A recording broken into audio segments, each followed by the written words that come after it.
Appreciate your presence. I want to announce to the country I'm stepping out of country. Sometimes we've been accused of being around controlling the members of parliament, keeping them together, etc., etc. I want to tell the country that members of parliament are mature enough to understand what is at stake. It doesn't need James Marape to be around, locking members in camp, keeping them all together. So I decided to use this moment to fill in my, there's two outstanding things in my calendar, in my diary that needs to be done, both in Brisbane, one meeting at the University of Queensland for PNG student placement, and another conversation with Broncos to partner our PNG team for 2028 in preparation. So I just thought I'd take this time out and to signal to the country that we are not in strict lockdown. Deputy Prime Minister is at work. Our Pangu Party has made a firm resolution that we don't want to be in strict lockdown as we've shown how we've held ourselves since 2019 or 2020. We've decided that we give respect to members of parliament to decide on what is good for them, and virtually in the heat of political season, me stepping out of the country is a signal to all that we allow the process to run its course. Members of parliament to decide what is good for themselves. It's a choice between Marape or Ipadas. Members of parliament will pass fair judgment. I speak also for Governor Ipadas. He's a senior man in his own right, been governor since 1997.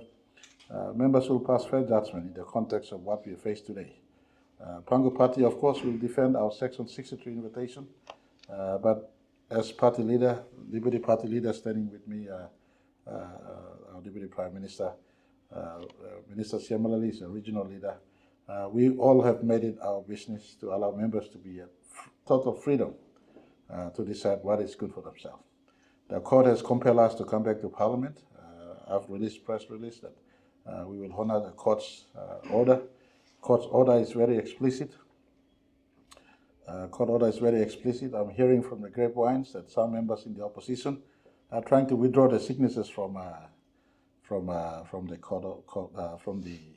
motion of no confidence. I just want to ask them, please respect yourself, preserve your dignity. The court has given explicit directions for us to deal with the motion that is on foot.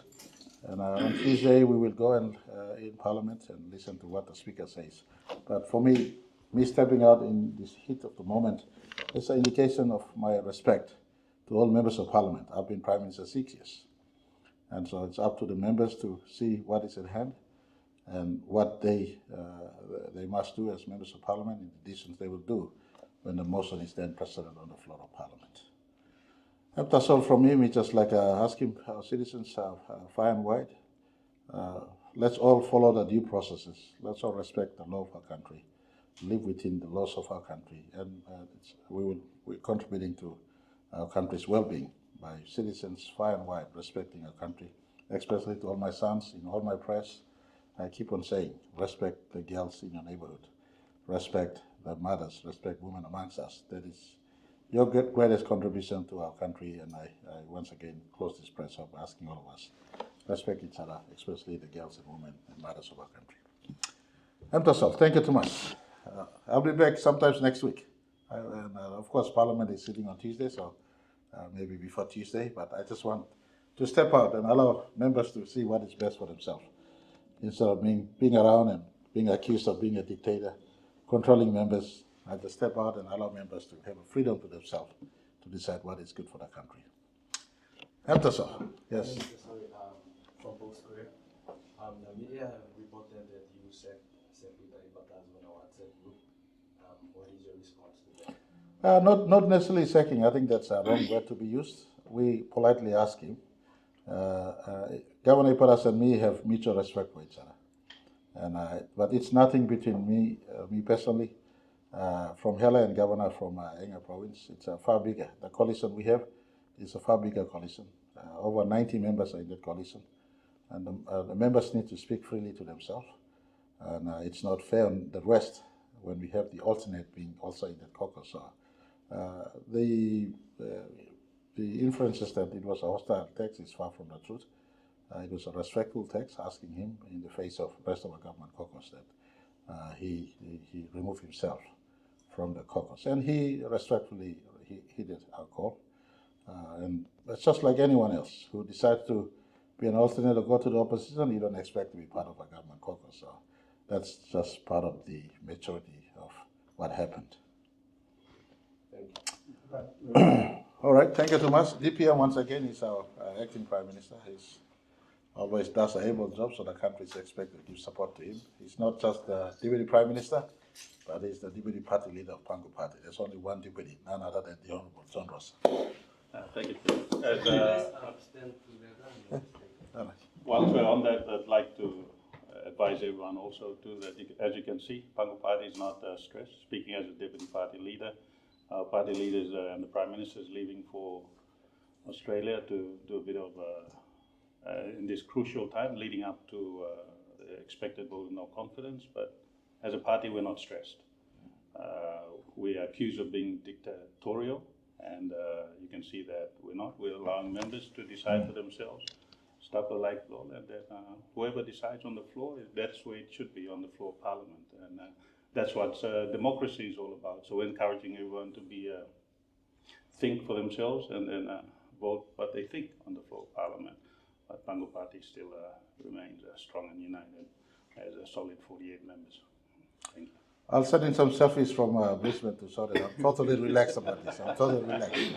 And to be honest, and you can run with it, I lose no sleep over losing this office of Prime Ministership.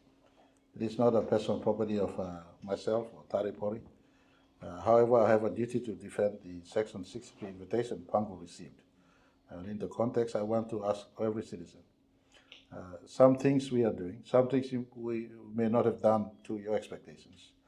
The time to vote is 2027.